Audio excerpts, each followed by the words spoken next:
Hello, my name is Christopher Mitchell, and today I will be demonstrating the skill of administering a subcutaneous injection. In order to begin the process of administering a subcutaneous injection, you want to prepare your medication using aseptic technique. I've already washed my hands, I have clean gloves on. So what you want to do is prepare our medication. We have our syringe here.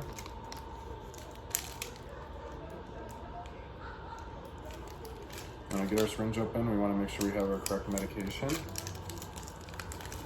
Before we do anything more with that, we want to make sure we have the right medication, so we're going to use this as our medication today. I'm going to check on the cup here, make sure we have the correct medication, make sure that lines up with our MAR, what we're going to be injecting, which will be 1 unit of insulin here, to the correct patient. We want to make sure we have the correct needle, we have hand hygiene, we have our medication, we have swab, alcohol swab. So once we've checked twice that we have the correct medication, good, we have the right needle, we can begin administering the medication, preparing the medication. So once we're in the room, we want to provide patient privacy, and we've checked the MAR twice up with the medication. What we want to do to prepare our medication is we're going to take our needle out. We have our medication here. We're going to remove our safety needle, our safety cap.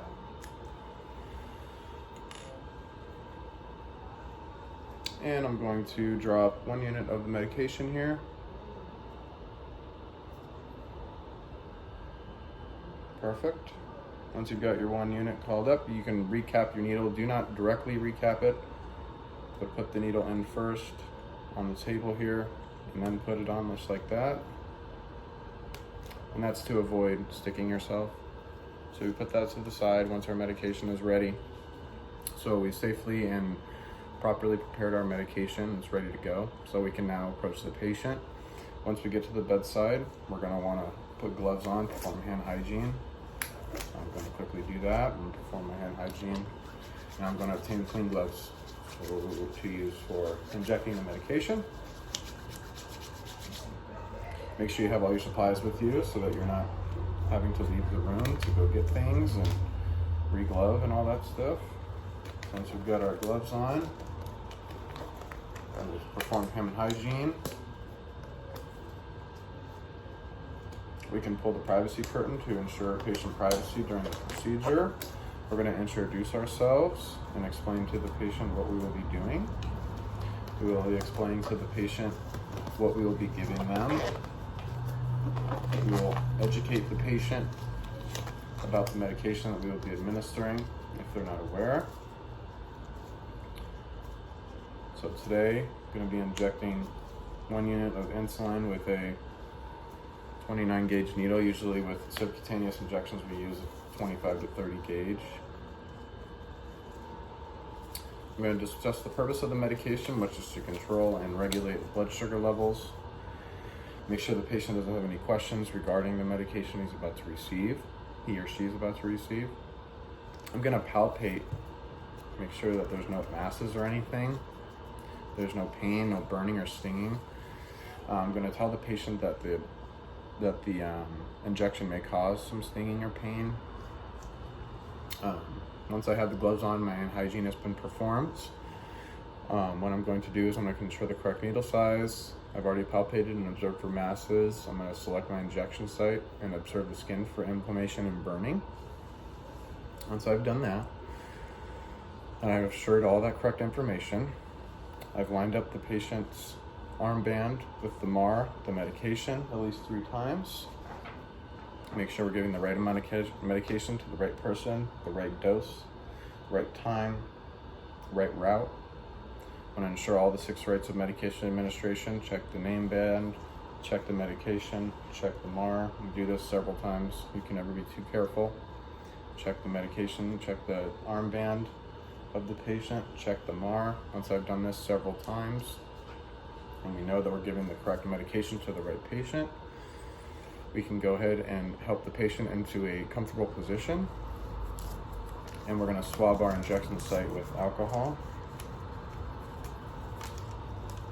Going to be here. I'm going to swab this area with alcohol for about 10 to 15 seconds, rubbing in a circular motion.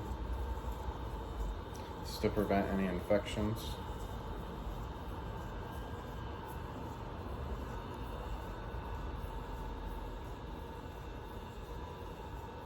Okay, once I've done this, you can either hold this like that in your left with your non-dominant hand, or you can put it on a nice sterile space until you need it to the side. So I'm going to hold it between my third and fourth forefingers of my non-dominant hand. Once this is dried, don't fan it, but you want to make sure that the alcohol is dried on there before you give the injection to allow that alcohol to truly disinfect the area. Once we've done that, we can go and remove our needle cap. You want to remove it straight up.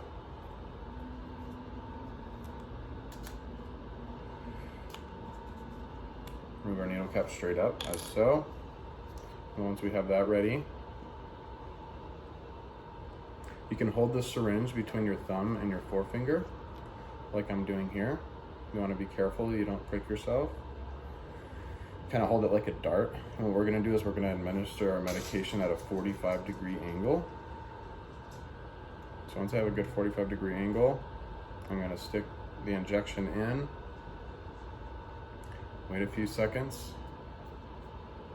I'm going to grasp the lower end of the syringe barrel with my non-dominant hand to stabilize it. I'm going to move my dominant hand to the end of the plunger, and I'm going to slowly inject the medication over several seconds.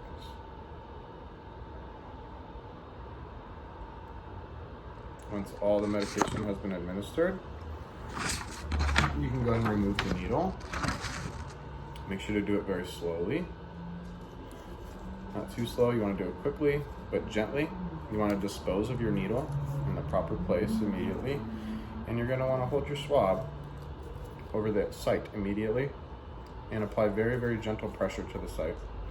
Make sure the patient is comfortable. Make sure there's no bleeding. Again, you want to make sure you dispose of your needle in the correct place in the sharps container. We've already done that. There's no bleeding or anything. Once we've held the swab over, we can dispose of that, dispose of all our equipment. I'm going to remove my gloves and I'm going to perform hand hygiene. I'm going to make sure the patient's not in any pain or having any sort of reaction. I'm also going to stay with the patient for several minutes to ensure that the patient is not having any reaction. Once I've been with my patient for a few minutes, there's no reaction. There's no signs of bruising or swelling or pain. The patient looks good. I can go ahead and exit. And that's the procedure for a subcutaneous injection. Thank you very much.